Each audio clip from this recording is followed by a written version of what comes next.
When I was a kid, I used to love watching Saturday morning cartoons. I lived for them. When the original few Nicktoons started appearing, I quickly fell in love with them and decided that I someday wanted to work for Nickelodeon. In early 2002, I got my wish. I applied for and got a job there at the studio as a janitor. Okay, so it's not quite what I wanted, but I planned to get a more involved job later. And in the meantime, I considered it quite a treat just to be there. One day, I was told to replace a dying light in the vault. This got me extremely fired up. I would finally get a sneak peek at all those unaired shows. As it turns out, the vault was a little more than a room with some shelves, more like a walk-in closet. The shelves held rows of film reels labeled with the names for various shows and movies that for whatever reason were never aired. Most were unfinished. Some weren't considered funny or entertaining enough to be shown. At the end of the room was a small cardboard box sitting on the floor, containing about 50 flash drives. When I had finished changing the light, I decided to take a look at them. They were all white and labeled with black Sharpie. I had flipped through about 10, and of those had found 2 that interested me. The first was something called Crybaby Lane. The other was titled Rugrats, Dill. I had never heard of the first, but I loved the Rugrats, so I slipped it into my pocket and decided to take it home with me that night. I'd return it in the morning, and no one would know. As soon as I got home, I plugged the drive into a USB port and opened it. As I had expected, it contained an AVI file. I double-clicked and the show began.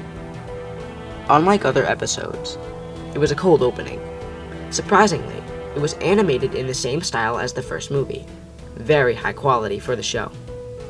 Oddly, the house seemed to be darker than it should have been. The windows were boarded up, and there seemed to be a layer of dust over everything. Tommy was sitting in his high chair, and his head was resting on the tray.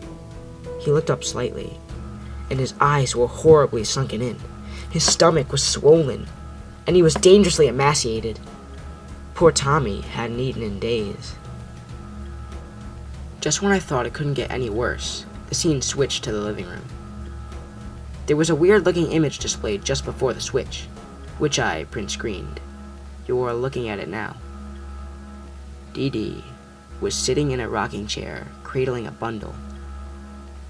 She seemed to be singing a soft lullaby between sobs.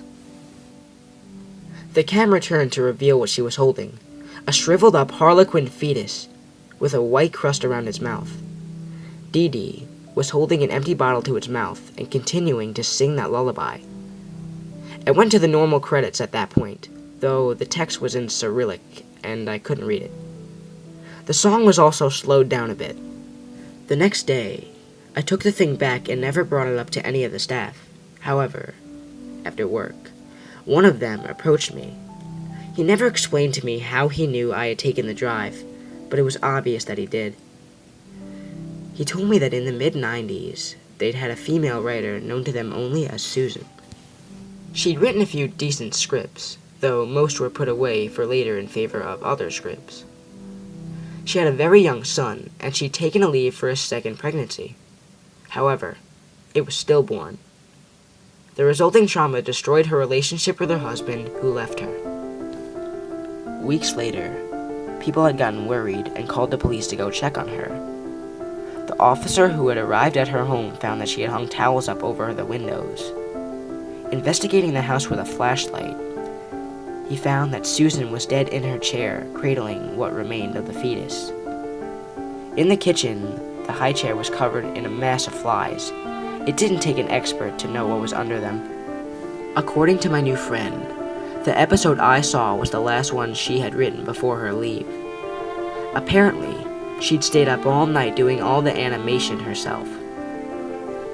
I continued to work there for several years until some new opportunities came along.